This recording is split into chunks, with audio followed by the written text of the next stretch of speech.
On the morning of July 1st, 1898, Colonel Charles Wyckoff stepped out of the tree line at the base of San Juan Hill and took a 7mm bullet through the chest. He was dead before his staff officers could drag him to the shade. Lieutenant Colonel William Worth assumed command. Within 5 minutes, he was hit.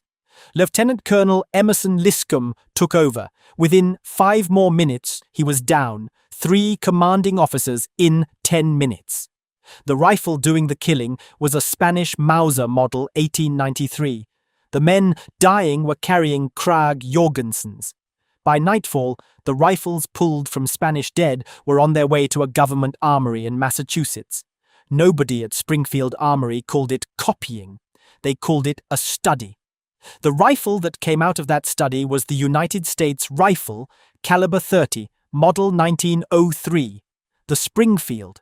The bolt was a Mauser bolt. The extractor was a Mauser extractor. The locking lugs were Mauser locking lugs. The magazine was a Mauser magazine. The stripper clips were Mauser stripper clips. 7 patents, 5 on the rifle, 2 on the clips. The United States government knew this before the first Springfield left the armory floor. Mauser knew it before the first Springfield reached a soldier's hands. Both sides agreed, without a single day in court, that the Springfield 1903 was a Mauser wearing an American name. Most stories about governments and patents end with the government denying everything. This one does not. The government admitted it, paid for it, then stopped paying when it became inconvenient, and that is what makes this story worse than the ones where they never admit it at all. You need to understand what kind of man built the rifle the United States government decided was worth copying before you can understand what the copying cost. Oberndorf am Neckar, 1857. A boy named Paul Mauser is 13 years old and already working in the Royal Weapons Factory, where his father has spent his entire adult life.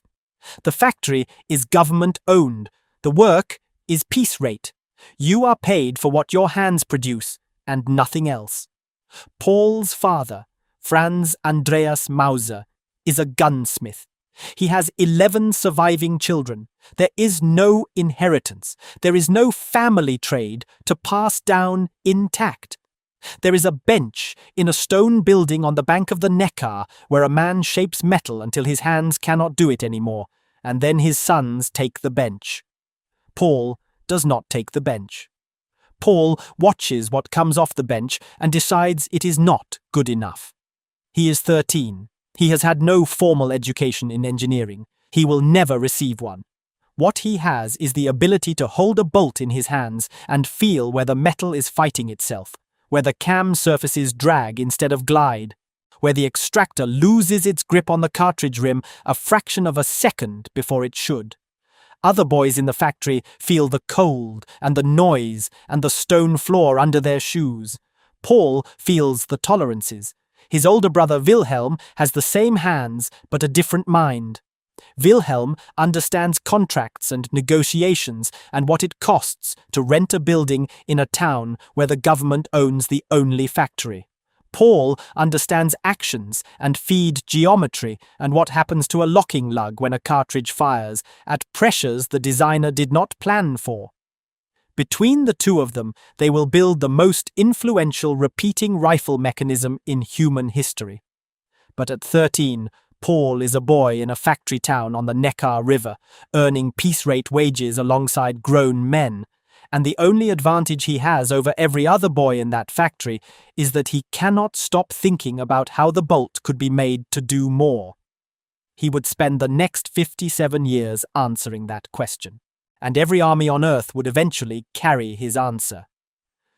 By 1871, Paul and Wilhelm Mauser had their first military contract, the Gewehr 71 for the newly unified German Empire, a single shot-bolt action, clean, fast, reliable in mud and dust and cold that stopped other mechanisms dead. The contract put Oberndorf on the map. Wilhelm died in 1882. Paul kept building. By 1888, the German military had adopted a commission rifle that used elements of Mauser's work alongside other designers' contributions. Paul considered it inferior to what he could build alone. He was right. By 1893, Paul had built the Model 1893, a bolt-action repeater with a staggered column box magazine fed by stripper clips, 5 rounds loaded in a single downward motion of the thumb. The controlled feed extractor grabbed each cartridge as the bolt closed and held it until the ejector threw it clear. Nothing rattled. Nothing jammed. Nothing required the shooter to think about the mechanism when the mechanism should be thinking for him. The Spanish adopted it. The Brazilians adopted it. The Turks adopted it. By 1898, the Mauser action was the standard by which every military rifle on Earth was measured. The problem was not that Paul Mauser had failed to build a rifle good enough for the United States Army. The problem was that he had built one good enough for the army the United States was fighting, and the Americans lost enough men proving it that they decided the fastest solution was not to design something new. It was to take what already worked and stamp a different name on it. Springfield Armory, 1899. The captured rifles arrive in crates.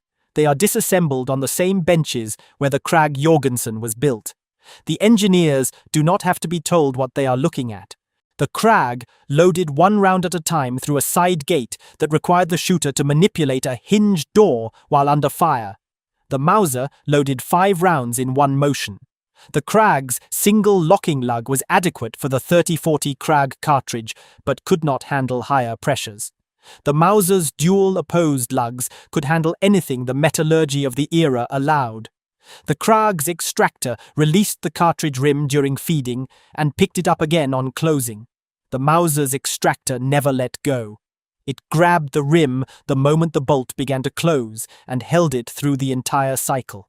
At San Juan Hill, that difference was measured in reload time.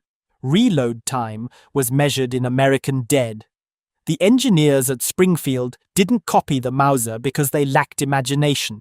They copied it because the Mauser was right.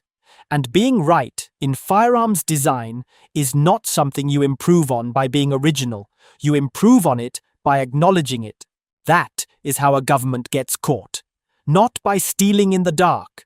By admitting in the daylight that someone else solved the problem first. 1903. The new rifle enters production. It is called the Springfield, not the American Mauser. Not the modified 93, the Springfield, the name of the government arsenal where it was assembled, a place name, an institutional name, a name that belongs to no single person and carries no single patent holder's claim. In New Haven, Winchester was stamping its name on rifles it bought from John Browning for flat fees. In Ilion, Remington was stamping its name on cartridges Wildcatters developed in basement workshops. In Springfield, the United States government was doing the same thing. The only difference was scale and sovereignty. A corporation that copies a patent faces a lawsuit. A government that copies a patent faces a diplomatic letter. The letter came in 1904. Arthur Frazier, Mauser's American patent attorney, met with the Ordnance Department in Washington. He laid out 7 patents. 5 were on the rifle itself: the shell extractor, the extractor collar, the magazine, the safety mechanism. 2 more were on the stripper clips. Frazier did not threaten. He did not need to. Both sides examined the Springfield 1903 and the Mauser patents side by side. Both sides agreed the infringement was obvious. Both sides agreed that any court proceeding would end in Mauser's favor. On April 5, 1905, the United States Treasury approved royalty payments, 75 cents per rifle, 50 cents per 1,000 stripper clips, a ceiling of $200,000 total. On November 6, 1905, Mauser's accountants in Oberndorf received the first check, $11,367.53. from the United States of America. That is what acknowledgement looks like when a government does it. Not a patent license negotiated between equals, a ceiling, a cap, a fixed number beyond which no further obligation exists, regardless of how many rifles are produced. $200,000 for a design that will arm a nation through 2 world wars. Mauser accepted the terms because Mauser understood what it meant to negotiate with a sovereign power that also happened to be your largest potential customer's ally. You do not sue the United States of America. You do not take a sovereign government to court in its own country over patents it has already admitted infringing. You accept the $200,000. You accept the 75 cents per rifle. You accept the ceiling, and you hope the ceiling holds. No patent renegotiation, no escalation clause, no percentage of future production, no check beyond the cap. The word that matters here is ceiling. It was built to protect the buyer, not the builder. The checks came from 1905 through 1909, 4 years of quarterly payments totaling $200,000. Then the cap was reached. The payments stopped. Mauser had been compensated. That was the official position. The Springfield remained in production. The action remained a Mauser. The name on the rifle remained Springfield. The name on the checks had been Waffenfabrik Mauser. The checks were finished. The rifles were not. Paul Mauser died on April the 29th, 1914. He was 75. He had spent 57 years refining the bolt-action rifle into a mechanism so reliable that every major army in the Western world had adopted some version of it. He had been paid $200,000 by the government that copied it most directly. He died in Oberndorf, in the town where he was born, within walking distance of the factory where he had started at 13. He died believing the arrangement was settled. He didn't know what was coming 3 months later. He never saw the seizure of his patents. He never saw American soldiers carrying his bolt across the Atlantic to kill German soldiers carrying his bolt. None of them did. August 1914. The war begins. By April of 1917, the United States is in it. Under the Trading with the Enemy Act, the government seizes every German-held patent on American soil. The Mauser patents are among them. Production of the Springfield 1903 accelerates to wartime levels. Over 1 million rifles are built between 1917 and 1918. Every one of them carries Paul Mauser's bolt, Paul Mauser's extractor, Paul Mauser's magazine, Paul Mauser's locking lugs. None of them carries Paul Mauser's name. None of them generates a royalty check to Oberndorf. The ceiling was already reached.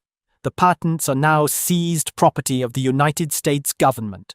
American soldiers carrying Mauser derived Springfields cross the Atlantic and fire at German soldiers carrying original Mausers.